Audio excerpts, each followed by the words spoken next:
Hi everyone, my name is Naren and this is my upcycling class. My idea is plastic bottle into pencil cup. First, the materials we need are plastic bottle and scissor. First, I finished my drink in the plastic bottle and prepare a scissor. Next, we need wash this bottle and waiting for it become totally dry.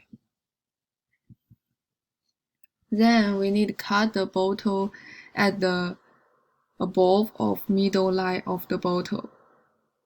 We need to leave the length of bottle is similar with our length of pencil.